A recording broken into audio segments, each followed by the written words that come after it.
గౌరవ ముఖ్యమంత్రి గారు. స్పీకర్ సార్, ఒక మంచి ఉద్దేశంతో తెలంగాణ ప్రజల తరఫున ఈ సభ ఏకాభిప్రాయంతో మన హక్కులను సాధించుకోవడానికి, మన అనుమతులు తీసుకొచ్చుకోవడానికి, మన నిధులు రాబట్టుకోవడానికి, ఒక మంచి సాంప్రదాయం నెలకొల్పడానికి చర్చ ప్రారంభించినాం. ప్రతిపక్షాలకు అవసరమైన మేరకు సమయం ఇవ్వాలి అని తమరిని అనుమతి అడిగినాం. తమరు కూడా పెద్ద మనసుతో ఈ చర్చకు అనుమతి ఇచ్చారు. అయితే ఈ చర్చను దుర్వినియోగం చేసి సత్యదూరమైన అంశాలను ఇక్కడ ప్రస్తావించి చేసిన పాపాలను అన్నిటిని కూడా కప్పిపుచ్చుకోవడానికి 100 ఎలకలు తిన్న పిల్లి తీర్థయాత్రలు పోయి అన్నీ మాఫైనాయని వెనకటికి చెప్పినట్టుగా వారి ప్రసంగాన్ని చూస్తే అర్థమవుతుంది అధ్యక్ష. వారేదో వీరోచితంగా పోరాటాలు చేసినట్టు, ఆ పోరాటాలతో ఢిల్లీ దద్దరిల్లినట్టు, తద్వారా ఈ తెలంగాణ రాష్ట్రం ఎక్కడికో ఆకాశంలోకి అభివృద్ధిని తీసుకెళ్ళినట్టుగా ప్రజల్ని తప్పుదోవ పట్టించే ప్రయత్నం చేస్తున్నారు.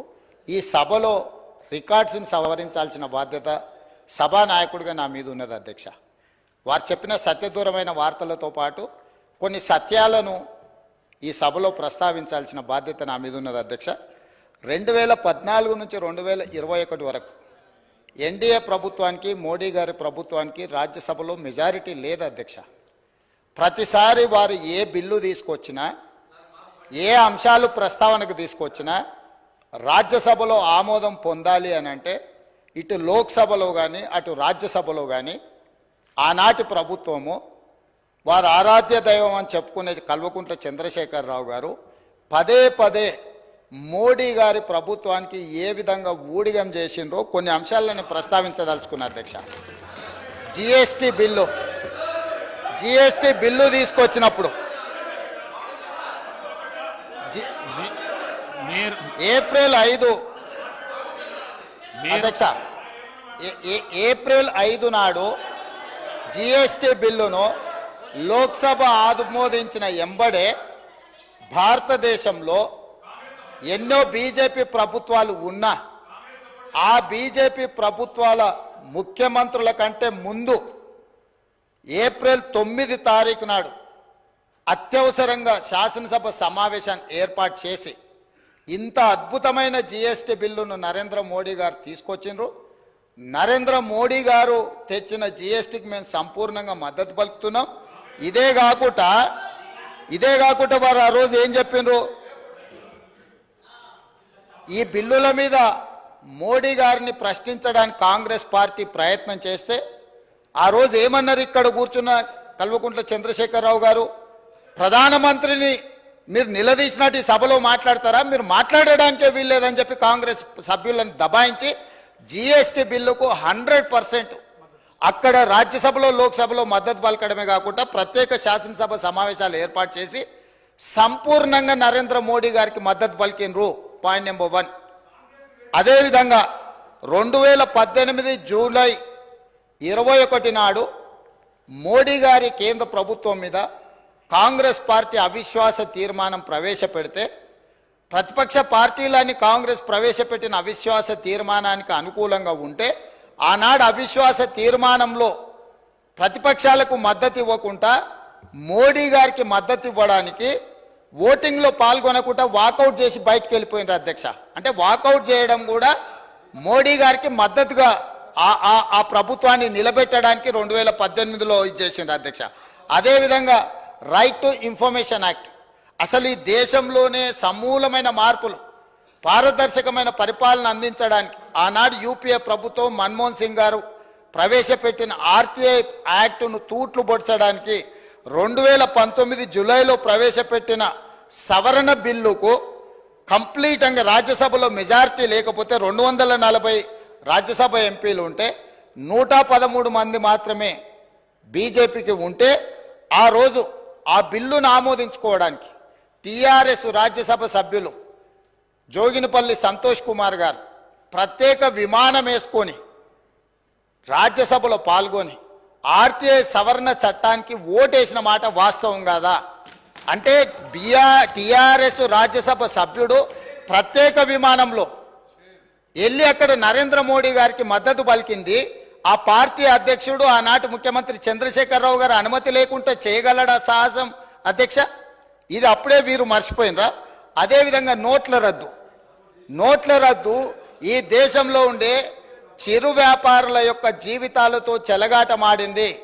నోట్ల రద్దు చేసినప్పుడు కాంగ్రెస్ పార్టీ సంపూర్ణంగా తప్పుపడితే 2016 డిసెంబర్ 16 నాడు నోట్ల రద్దును స్వాగతిస్తున్నట్టు ఇదే అసెంబ్లీలో చంద్రశేఖరరావు గారి తీర్మానాన్ని ప్రవేశపెట్టి ఇది అద్భుతం, ఈ నోట్ల రద్దుతోటి దేశంలో సమూలమైన మార్పులు తీసుకొస్తాయి. ఆ రోజు వారు ఏమన్నారు? ఇంకా ఈ నోట్ల రద్దుతోటి పూర్తిగా మార్పులు జరుగుతాయి. ఎప్పటి నుంచో నేను ఇట్లాంటి గొప్ప గొప్ప మార్పులు తీసుకురావాలనుకుంటున్నా. దీని ద్వారా ఈ మొత్తం వ్యాపారాలు అన్ని బాగుపడతాయని చెప్పారు. కానీ చివరికి ఆ నోట్ల రద్దుతో ఏమైంది అధ్యక్ష? జీడిపి ఇప్పటి దగ్గర వారు గొప్పలు చెప్పారు కదా జీడిపి గురించి. ఈ నోట్ల రద్దుతోనే 2% జీడిపి తగ్గిపోయింది అధ్యక్ష ఈ దేశంలో. దాంతో దాదాపుగా 3 నుంచి 3.5 లక్షల కోట్ల రూపాయల నష్టం జరిగిందని చెప్పి నిపుణులు నివేదికలు ఇచ్చిండ్రు అధ్యక్ష. ఆ నోట్ల రద్దుకు మద్దతు పలికిందే వీళ్ళు అధ్యక్ష. ఇదే సభలో తీర్మానం చేసి గొప్ప నిర్ణయం అని పొగడ్తలతో ముంచెత్తిండ్రు అధ్యక్ష. ఇదే కాదు, 2017లో రాష్ట్రపతి ఎన్నికలు జరిగినాయి అధ్యక్ష. ఆనాటి బీజేపీ అభ్యర్థి రామ్నాథ్ కోవింద్కు వీళ్ళందరూ లైన్లో నించొని ఓట్లేసిండ్రు అధ్యక్ష. అదేవిధంగా ఉపరాష్ట్రపతి ఎన్నికలలో వెంకయ్య నాయుడు గారికి అండగా నిలబడి ఓట్లేసి బీజేపీకి లైన్లో నించొని ఓట్లేసింది వీళ్ళే అధ్యక్ష. అంటే ఎన్నికల్లో కూడా బీజేపీకి అనుకూలంగా ఓట్లేసి ఈరోజు ఆనాటి నుంచి ఈనాటి వరకు మేము పోరాటాలు చేస్తున్నాం అని చెప్పి సభ ద్వారా ప్రజల్ని తప్పుదో పట్టించే ప్రయత్నం చేస్తున్నారు అధ్యక్ష. అదేవిధంగా ఆర్టికల్ 370 రద్దు చేసిన రోజు ఆర్టికల్ 370లో కంప్లీట్గా కేంద్ర ప్రభుత్వానికి నేను సాక్షి. సభలో 370 రద్దులో వీళ్ళు పోయి నరేంద్ర మోడీ గారికి మద్దతు పలికిండ్రు అధ్యక్ష. ఇదే కాదు అధ్యక్ష, ట్రిపుల్ తలాక్ విషయంలో కూడా 2019 జూలై 30 నాడు ట్రిపుల్ తలాక్ రాజ్యసభలో చర్చలో ఓటింగ్లో పాల్గొనకుండా బయట కూర్చొని ట్రిపుల్ తలాక్ వీళ్ళు సంపూర్ణంగా మద్దతు పలికి పాస్ చేయించిండ్రు అధ్యక్ష. అదేవిధంగా అధ్యక్ష అంతర్రాష్ట్ర నదీ జలాల వివాదాల సవరణ బిల్లు అధ్యక్ష 2019 ఆగస్టు పార్లమెంట్ సమావేశాల్లో ప్రవేశపెట్టిన అంతర్రాష్ట్ర నదీ జలాల వివాదాల సవరణ బిల్లు డ్యామ్ సేఫ్టీ బిల్లు కూడా టీఆర్ఎస్ స్పష్టంగా మద్దతు పలికింది అధ్యక్ష మోడీకి. అదేవిధంగా రాజ్యసభ డిప్యూటీ చైర్మన్ ఎన్నికకు సంబంధించి 2018 ఆగస్టులో రాజ్యసభ డిప్యూటీ చైర్మన్ ఎన్నికల్లో బీజేపీ ఎన్డీఏ అభ్యర్థి అయిన జేడీయూ అభ్యర్థి హరివంశ్ నారాయణ సింగ్కు టీఆర్ఎస్ స్పష్టంగా మద్దతు పలికింది అధ్యక్ష. అదేవిధంగా విపక్షాల ఉమ్మడి అభ్యర్థి కాంగ్రెస్ ఎంపీ హరిప్రసాద్ మీద 20 ఓట్ల తేడాతో వాళ్ళు అంటే ఆ రోజు కంప్లీట్గా ఉమ్మడి ప్రతిపక్షాల అభ్యర్థిని ఓడించడానికి బీజేపీకి మద్దతు పలికి ఆ ఎన్నికల్లో టీఆర్ఎస్ వాళ్ళకు అనుకూలంగా ఉన్న ఒకసారి ఓట్లేసిన రెండోసారి వాళ్ళు ఇదే రాజ్యసభలో మిగతా విషయాలలో గైర్హాజరైంది అధ్యక్ష. అదేవిధంగా సాగు చట్టాలు ఇప్పుడు వారి చట్టాల గురించి ఇక్కడ తీర్మానం అంటుండే అధ్యక్ష. పార్లమెంట్ ప్రొసీడింగ్స్ తీద్దాం అధ్యక్ష. 2020 డిసెంబర్ 27 నాడు ప్రగతి భవన్లో నిర్వహించిన ఉన్నత స్థాయి సమీక్షా సమావేశంలో కేంద్రం తీసుకొచ్చిన సాగు చట్టాలను కేసీఆర్ గారు స్వాగతించిండ్రు. మీరు కావాలంటే ఆనాటి పేపర్లను అన్నిటినీ తిరిగేయండి. పంటలు కొనుగోలు చేసేందుకు ఆ రోజు వారు మాట్లాడింది ఏంది అధ్యక్ష? పంటలు కొనుగోలు చేసేందుకు ప్రభుత్వం వ్యాపార సంస్థ కాదు, రైసు మిల్లరో దాల్ మిల్లరో అసలే కాదు, కొనుగోలు అమ్మకాల బాధ్యత ప్రభుత్వ బాధ్యత కాదు. మద్దతు ధరతో కొనుగోలు జరపడం ద్వారా రాష్ట్ర ప్రభుత్వానికి 7,500 కోట్ల రూపాయల నష్టం వచ్చింది. కేంద్ర ప్రభుత్వం తెచ్చిన కొత్త వ్యవసాయ చట్టాలు ఇదే చెబుతున్నాయి. ఈ విధానం ఉత్తమమని చంద్రశేఖరరావు గారు రైతు వ్యతిరేక నల్ల చట్టాలకు మద్దతుగా మాట్లాడిండు. ఆనాటి పేపర్లు తీసి మీరు తిరిగేయండి, వారు ఏ విధంగా మద్దతు పలికినరో మనకు తెలుస్తుంది అధ్యక్ష. ఇవన్నీ కాదు అధ్యక్ష, చివరిగా 2 విషయాలు నేను ప్రస్తావించదలుచుకున్నా అధ్యక్ష. 2016 ఆగస్టు 7 మిషన్ భగీరథ ప్రారంభోత్సవం కోసం మెదక్ జిల్లా కోమటిబండకు ప్రధానమంత్రి గారు వచ్చారు. అక్కడ ఏం మాట్లాడిండు అధ్యక్ష మన రాష్ట్ర ముఖ్యమంత్రి గారు, ఆనాటి ముఖ్యమంత్రి? మీరు ఒక్కసారి రికార్డులు తిరిగేయండి. నేను తెలుగులో సింపుల్గా చెప్పదలుచుకున్నా అధ్యక్ష. సభా సమయం అత్యంత కీలకమైన అంశాల మీద చర్చించాల్సిన అవసరం ఉంది కాబట్టి ఇప్పుడు నేను బాధ్యత గల తెలంగాణ ముఖ్యమంత్రిని. మాకు కేంద్రం నుంచి 50,000 కోట్లు కావాలి, 1,00,000 కోట్లు కావాలని కోరబోము. మాకు మీ ప్రేమ, మీ ఆశీర్వాదం ఉంటే చాలు. హమ్కు కుచ్ భీ నహీ చాహియే, ఆప్కా ప్యార్ చాహియే అని ఆయన ప్రేమలో మునిగి తేలి తెలంగాణ నిండా ముంచి తెలంగాణకు 50,000 కోట్లు, 1,00,000 కోట్లు వద్దే వద్దు అని స్పష్టంగా వేదిక మీద కోట్లాది ప్రజల ముందు మాట్లాడి నరేంద్ర మోడీ గారికి, ప్రధానమంత్రికి మా తెలంగాణకు నిధులే వద్దు, నువ్వు నన్ను ప్రేమిస్తే చాలు, నీ ప్రేమలో మేము అమరులం అయిపోతాము, తెలంగాణ ప్రజల్ని ముంచేస్తామని మాట్లాడిన చంద్రశేఖరరావు గారి పార్టీ ఈరోజు చంద్రశేఖరరావు గారు సభలోకి రాక తెలంగాణ ప్రజల యొక్క హక్కులను కాలరాసి తెలంగాణ ప్రజల ఆత్మగౌరవాన్ని మోడీ గారికి తాకట్టు పెట్టి ఈరోజు వాళ్ళు వచ్చి కాంగ్రెస్ పార్టీ అన్యాయం చేసిందని, కాంగ్రెస్ పార్టీ కొట్లాడతలేదని ఇవాళ ఉదయం 11 గంటల నుంచి పార్లమెంటు మెట్ల మీద తెలంగాణకు ఇవ్వని నిధుల మీద, రాని అనుమతుల మీద రాహుల్ గాంధీ, సోనియా గాంధీ గారు, మల్లికార్జున్ ఖర్గే గారు మా ఎంపీలతో నాడు దీక్ష చేస్తుండు. నీ రాజ్యసభ ఎంపీలు ఎక్కడున్నారో ఒకసారి లెక్క పెట్టుకో. విలీనం కోసం ఇల్లు తిరిగి చీకట్ల అందరినీ కలిసి వచ్చి కౌగిలించుకునే ప్రయత్నం చేసి అన్ని వ్యవహారాలు చేసి వచ్చి ఇప్పుడు సభల అసలు విషయం పక్కదారిన పెట్టి రాజకీయ వివాదాస్పద అంశాల మీద చర్చకు చేసి అదానీలతో, అంబానీలతో చీకట్ల కుంభుక్కయ్యే అలవాటు మాకు లేదు. కాంగ్రెస్ పార్టీ ఆల్రెడీ మా మంత్రి గారు చెప్పారు, విద్యుత్ విధానం మీద ఇప్పటివరకు 10 ఏళ్ల పాలసీనే లేదు అధ్యక్ష. తెలంగాణకు విద్యుత్ పాలసీని తీసుకొచ్చి స్పష్టంగా తెలంగాణ రాష్ట్రం ఏ విధంగా విద్యుత్ పాలసీని తీసుకురాబోతుందో ఈ సభలోనే చర్చ పెట్టమని స్పష్టంగా చెప్పినాం అధ్యక్ష. ఒక సంస్థను ప్రైవేటైజ్ చేయాలంటే దానికి నోటిఫికేషన్ ఇవ్వకుండా, పబ్లిక్లో చర్చ చేయకుండా, ప్రభుత్వం అధికారికంగా నిర్ణయాలు తీసుకోకుండా జరుగుద్దా అధ్యక్ష? గాలివాటం వార్తలని పట్టుకొచ్చి ఇక్కడ మాట్లాడి గాలి మాటలు మాట్లాడడానికి అధ్యక్ష ఈ సభ పెట్టుకున్నది. మీరు వారికి అనుమతి ఇచ్చింది ఇట్లాంటి మాటలు మాట్లాడడానిక? కాబట్టి ఒకరోజు మీరు, మేము, ఎవరము ఏ అంశాల మీద 18 సార్లు మేము తిరిగి ఇవాళ మేము మిగులు రాష్ట్రంగా 14,000 కోట్ల రూపాయల మిగులు రాష్ట్రాన్ని మీకు అప్పచెప్పినాం. ఆనాడు సంవత్సరానికి 6,500 కోట్ల రూపాయలు అప్పు చెల్లించే పరిస్థితి ఉన్నది.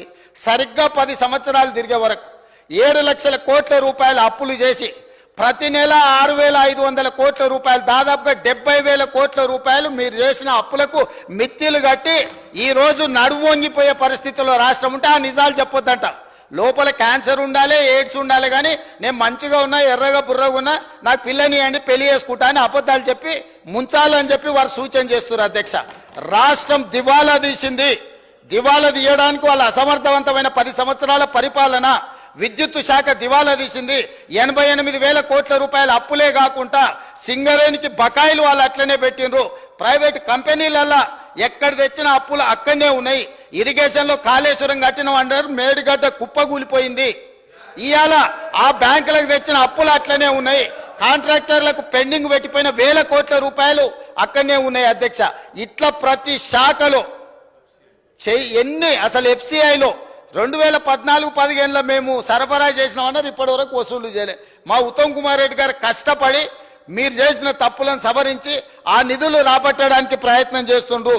వీళ్ళు ప్రతిసారి వచ్చినప్పుడల్లా జీడిపి గురించి, వీటి గురించి మిగతా అన్ని మాట్లాడుతుండే అధ్యక్ష. నేను తప్పకుండా ఈ బడ్జెట్ సమావేశాలల్లా ఉన్న వివరాలన్నీ తీసుకొచ్చి బయట పెడతా. కాబట్టి నేను వారికి చేసే సూచన ఒక్కటే, మీరు ఏం చేసిండ్రో చూసినాకనే ప్రజలు ఒక తీర్పు ఇచ్చిండ్రు. ఆ తీర్పు ద్వారైనా మీకు జ్ఞానోదయం కలుగుద్దని ప్రజలు భావించరు. ఇంకా అదే అహంకారము, అదే అహంభావము, అవే చులకన మాటలు, ఎదురుగుండే వాళ్ళని కించపరిచే విధంగా మాట్లాడడం, ఈ వ్యవహారం మానుకోండి. అసెంబ్లీ ఎన్నికలలో 39 సీట్లలో మీకు మెజారిటీ ఇచ్చిండ్రు. పార్లమెంట్కి వచ్చేవరకల్లా 3 సీట్లకు పడిపోయింది. ఇప్పటి వరకు ఊకదంపుడు ఉపన్యాసాలు మాట్లాడిన ఆయన శాసనసభలో కూడా ఆయనకు మెజారిటీ రాలే అధ్యక్ష. ఆ ఓట్లు ఎక్కడ బదిలీ అయినాయని నేను అడుగుతున్నా. అసెంబ్లీలో డిసెంబర్లో 39 సీట్ల మెజారిటీ వస్తే పార్లమెంటుకు వచ్చే వరకల్లా 39 శాసనసభలలో 3 మిగిలిన అధ్యక్ష. 3 దుబ్బాక ఉంది, ఆ పక్కన కూర్చున్న మిత్రుడు ఏదో కష్టపడి ఓట్లే ఇచ్చినట్టున్నాడు. ఇవాళ సిరిసిల్లలో కూడా మెజారిటీ కోల్పోయింది. మాట్లాడే ముందు ఆ లెక్కలు చూసుకోవాలి. ఇవాళ మేము 8, మాకు 2014లో 2 సీట్లు వచ్చినాయి, 2013లో 3 సీట్లు వచ్చినాయి, 2019లో మాకు 8 సీట్లు వచ్చినాయి అధ్యక్ష. అంటే ప్రజలలో ఉండి మేము పనిచేయడంతో వరుసగా మేము నెంబర్ పెంచుకుంటూ వచ్చినాం అధ్యక్ష. మీకు మొదటిసారి 12 వచ్చినాయి, రెండోసారి 9 వచ్చినాయి, మూడోసారి గుండు 0 వచ్చింది. గుండు 0 వచ్చినాక కూడా బుద్ధి మారకపోతే ఎట్లా అధ్యక్ష? ఇప్పటికైనా విధానాన్ని మార్చుకోండి, తెలంగాణ ప్రజలకు క్షమాపణ చెప్పండి. మీరు చేసిన దోపిడీ, మీరు చేసిన తప్పుడు విధానాల వల్ల ప్రజలు మిమ్మల్ని శిక్షించిండ్రు. దాని నుంచైనా మీరు గుణపాఠం నేర్చుకొని పద్ధతి మార్చుకొని తెలంగాణ ప్రజల యొక్క హక్కుల కోసం ముందుకు రావాల్సిందిగా వారికి సూచన చేస్తున్నా అధ్యక్ష.